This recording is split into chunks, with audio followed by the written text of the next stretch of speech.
자, 그 두 번째는요, 부정경쟁 방지법입니다. 부정경쟁 방지법. 부정경쟁 방지법은 어떤 법률이냐면 제가 읽어드릴게요. 국내에 널리 인식된 타인의 성명, 상호, 상표, 상품의 용기, 포장, 그 밖에 타인의 상품임을 표시한 표지와 동일하거나 유사한 것을 사용하거나 이러한 것을 사용한 상품을 판매, 반포 또는 수입, 수출하여 타인의 상품과 혼동하게 하는 행위라는 거예요.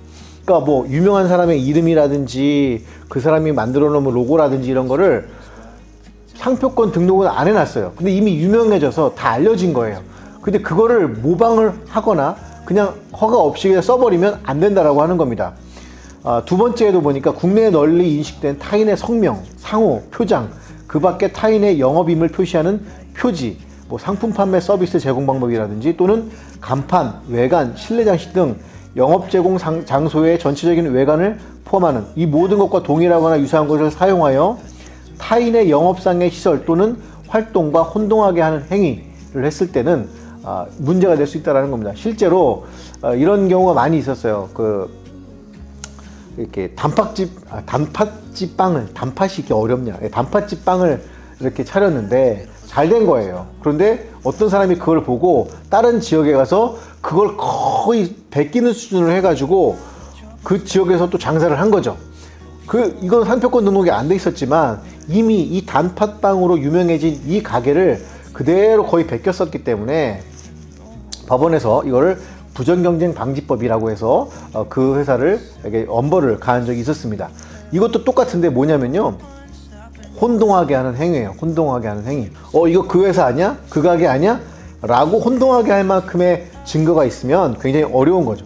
저희는요, 아예 그 브랜드 제품들 회사들의 이름들을 저희 샵의 이름에 넣거나 하지 않았어요.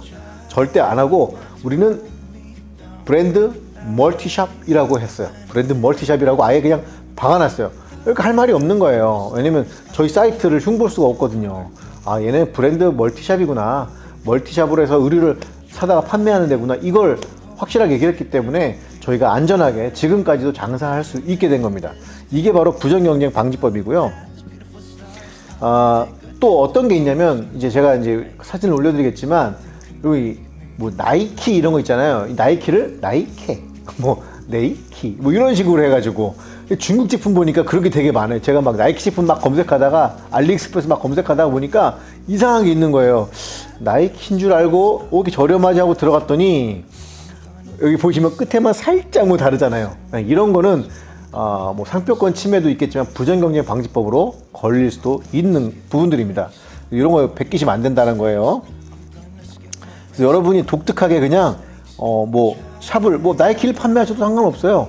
근데 정품, 나이키 정품만 판매합니다, 이런 건 괜찮아요. 왜? 그 구별하게 할 수 있으니까. 그렇지만 뭐 나이키 멀티샵 이렇게 하면 여러분은 걸리는 거예요. 그러니까 간판이나 여러분 샵 이름이나 상호에 그런 거를 쓰시면 안 됩니다. 물론 여러분이 그런 큰 회사랑 계약을 하신다면은 얼마든지 쓰실 수가 있죠. 그런데 그게 아니면 쓰시면 안 된다는 거예요. 자, 세 번째는요, 지적재산권 침해입니다. 지적재산권 침해. 지금 모든 말씀드리는 것들이 다 사실은 지재권에 포함됩니다. 뭐 상표권이라든지 부정경쟁 방지법이라든지 모두 다 지재권에 포함이 되는데, 특별히 여러분과 함께 지적재산권 침해 중에서 상표권 침해에 대한 이야기를 했고, 부정경쟁 방지법에 대한 이야기를 했습니다. 그래서 이미 알려져 있거나 이미 상표권 등록이 된 것들에 대해서 침해하는 경우가 있을 수 있는데, 안 되는 거는 권리소진 이론, 즉 그 제품을 사다가 판매하는 거는 괜찮다고 말씀을 드렸어요.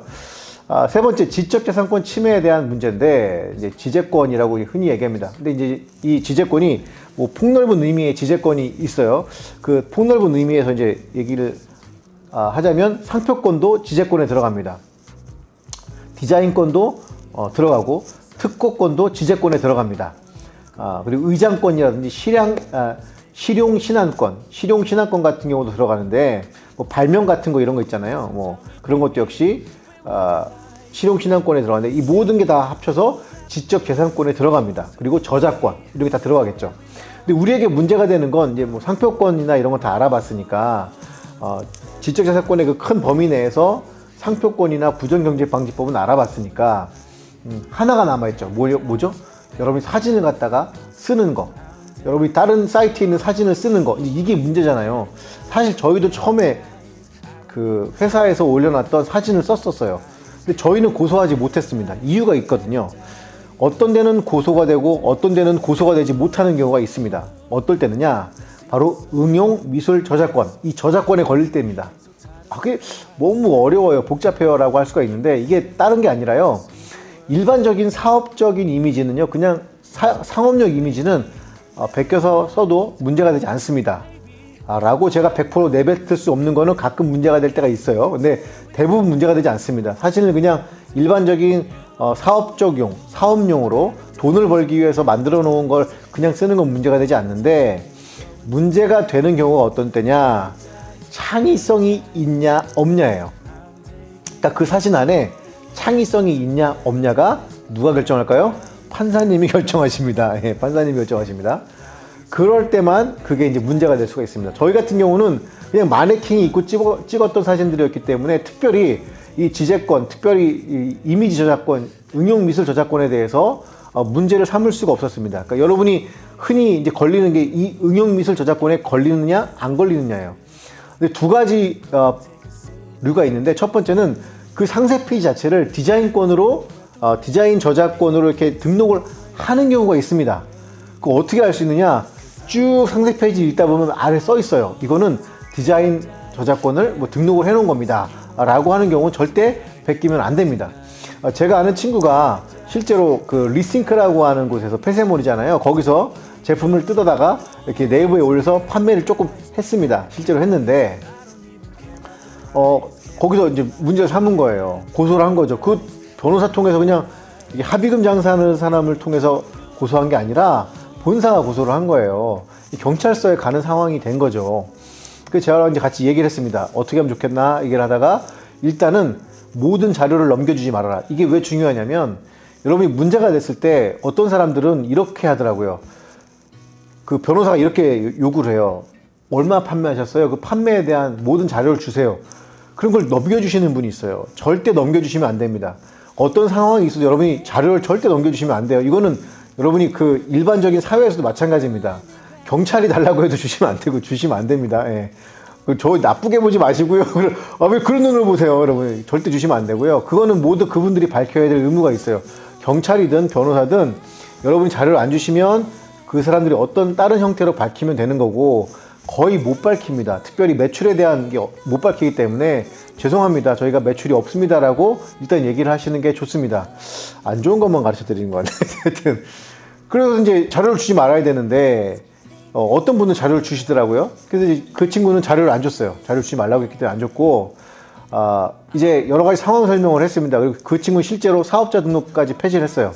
사업자 등록까지 폐지를 하고 매출은 없었습니다. 그리고 그 제품을 내렸습니다. 그래도 고소는 진행이 됩니다. 그리고 거기서 실제로 교육만 받고 왔어요. 우리가 어떻게 했냐면, 지금 우리가 테스트 중이었고, 실제로 이게 되나 안 되나 해서 온라인에 그 실험 삼아 해보고 있었는데, 걸렸다, 죄송하다, 다시는 이런 일 없겠다 이래가지고 교육만 받고 끝나는 걸로 해서 처리가 됐습니다. 제가 이 얘기 왜 말씀드리냐면, 쫄지 말라는 거예요. 쫄지 말라고. 이렇게 디자인 저작권이 돼 있는 거는 여러분 걸릴 수 있습니다. 걸릴 수 있기 때문에 꼭 끝에 보셔야 돼요. 근데 그 친구가 그걸 못 봤던 거예요. 근데 걸리더라도 따라합니다. 쫄지 말아라. 쫄지 말아라. 예. 저희 아내도 처음에 내용 증명 날라왔을 때 막 장난 아니었어요. 이제 여보 감옥 가야 되는 거야? 내가 대신 갈게. 여보는 목사니까 안 되잖아. 막 이러는 거예요. 속으로 너무 웃긴 거예요. 이거 감옥 갈 일 아니거든요. 물론 상표권 침해는 7년 이하의 징역에 1억 원 이하의 벌금을 물게 되어 있습니다, 여러분. 굉장히 큰 겁니다. 굉장히 큰 건데, 거의 이거는 진짜 뭐 상해 정도 수준의 굉장히 큰 법률을 어기는 거죠. 근데 여러분, 아까 했지만 정품만 사다 팔면 절대 문제 없습니다. 그리고 쫄지 마십시오. 감옥 갈 일 아닙니다. 여러분 잘 설명하고 잘 빠져나오시면 되고, 자료 안 주면 됩니다. 실제로 형사분들이나 경찰분들은 이쪽 부분 잘 몰라요. 법률 잘 모르기 때문에 나쁜 거 아니야 라고 생각할 수 있는데, 잘 설명드리고 변호사님 도움 잘 받으면 크게 문제가 되지 않을 수 있다.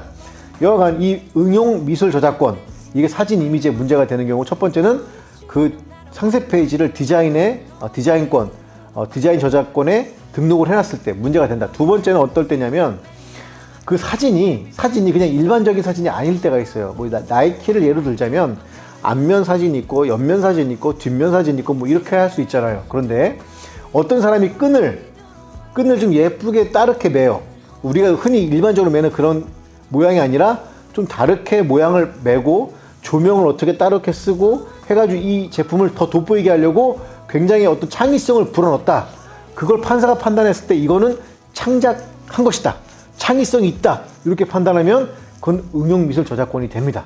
그러면 그때는 여러분이 경찰서를 또 가셔야 되는 그런 불편한 상황이 생기니까 또 벌금을 물어주거나 혹은 또 합의금을 물어줘야 되는 상황이 생기니까 여러분 그때는 조심하셔야 됩니다. 그러니까 사진을 가져올 때도 그냥 상업용 이미지 별 문제가 없을 것은 갖고 와도 됩니다. 괜찮습니다. 문제가 안 되지 않습니다. 다만 어디서 문제가 되느냐, 네이버에서 저작권 침해에 대한 이렇게 그 신고를 할 수가 있잖아요. 그건 좀 문제가 되더라고요. 예, 그러니까 그냥 이미지 따온 건데도 경쟁 업체들이 그걸 막 하거든요. 저희는 참 운이 좋게도 저희 제품은 온라인에서 판매가 안 되는 제품이라 다행히도 그렇게 하진 않았는데 저작권 침해에 대한 부분들이 경쟁 업체들이 계속 쏴버리더라고요. 여러분 그거 조심하셔야 되니까 또 그런 부분이 있다라는 거. 하지만 법률적으로는 일반적인 상업용 이미지는 문제가 되지 않는다는 거 꼭 기억하십시오. 그러면 여러분 상표권 침해에 대한 이야기는 오늘 여기까지만 하고요. 다음 시간에는 그럼 브랜드 제품 어떻게 소싱할 것인가에 대한 이야기를 여러분하고 잠깐 함께 나누도록 하겠습니다. 여러분 수고하셨습니다. 감사합니다. 세 번째 그럼. 예. 괜찮으세요? 괜찮아요. 예.